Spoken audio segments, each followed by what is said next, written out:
Since school is right around the corner and a lot of people are preparing for the new semester, or they're learning new ways that they can be more productive during the new school year, I've decided to make a video about 5 mistakes people often make when note-taking.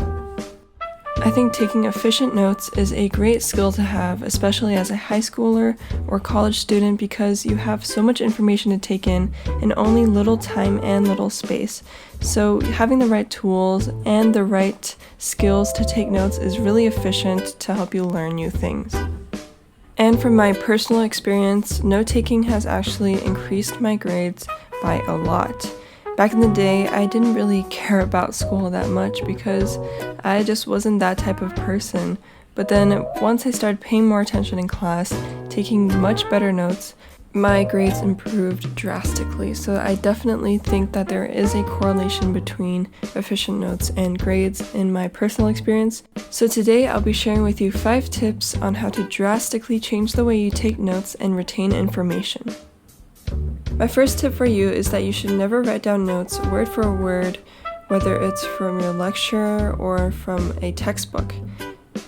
I know this may seem obvious, but when you're in the moment and writing notes, it can be really tempting to just write down every single word that they're saying or is written on the textbook because you feel like you're missing a lot of information if you don't. But the truth is, when you're writing down words verbatim, you simply just won't have time to write down every single word that you're listening to or reading on the textbook. It's taking up a lot of time, and it shows that you probably didn't understand the information that you were writing down because you're writing down the exact same words. So instead, you should rephrase, use only key words, form your own sentences, because that shows you actually understood the information and you're able to rephrase it. The only time you should be writing down words verbatim is if your teacher tells you to. So maybe there's a really important quote that you have to copy down or a definition that you have to memorize. But otherwise, you should be only writing down the key points, words, or numbers to help you understand the general idea without having to copy down the entire sentence. So my next tip is what I like to call highlighter frenzy. Now I think there's always that one person in your class that has all their different multicolored pens and highlighters on their desk ready to take notes. Well, if this works for you, I'm not judging you, but personally it has not worked for me.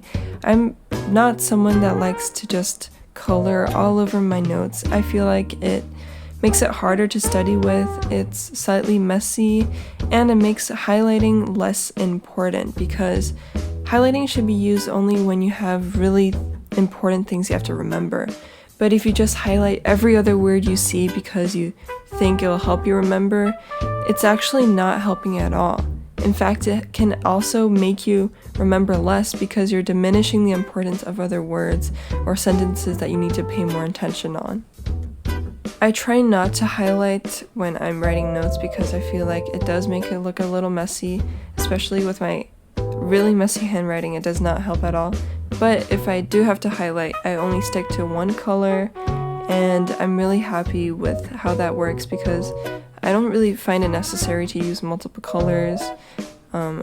Yeah, that's just me, but I think using too many highlighters is not really efficient and it takes more time too.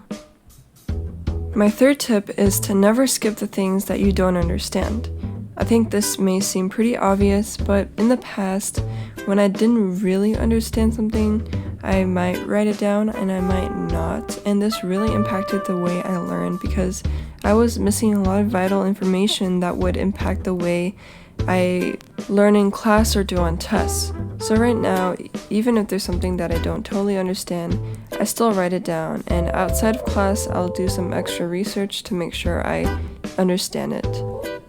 My fourth tip is similar to highlighter frenzy, and it's prioritizing aesthetics over efficiency. So obviously, when you take more time on making your notes look good, you're gonna waste a lot of time.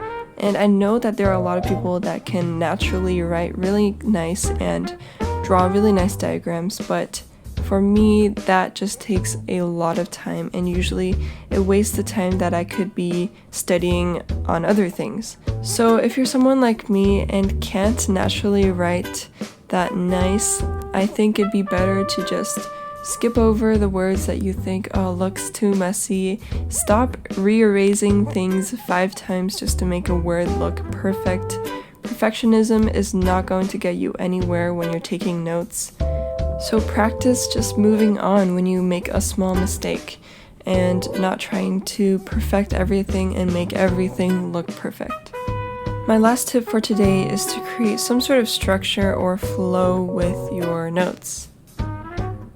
And as I said before, especially in high school or college, you're not going to have that much time. So you don't want to just write a bunch of random things in random locations with random symbols and then getting home and trying to decipher what the heck you just wrote.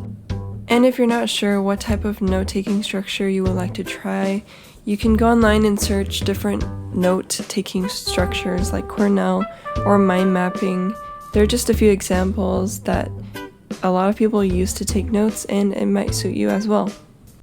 Personally, I've been trying out the Cornell method, which is where you write keywords on the left side of the page, and then on the right you write down bullet points with sentences and graphs to explain that key point. So personally, I actually quite like this. I feel like it's really organized, and it's been working pretty well for me so far. Figuring out what type of structure suits you can take some time, so don't feel like you have to have some sort of structure right now. You can always experiment, change things later, and see what works for you. That's all I have for today's video. If you enjoyed it and if you thought it was helpful, please feel free to leave a like, comment, and maybe subscribe if you want to see more videos like this, and thank you so much for watching.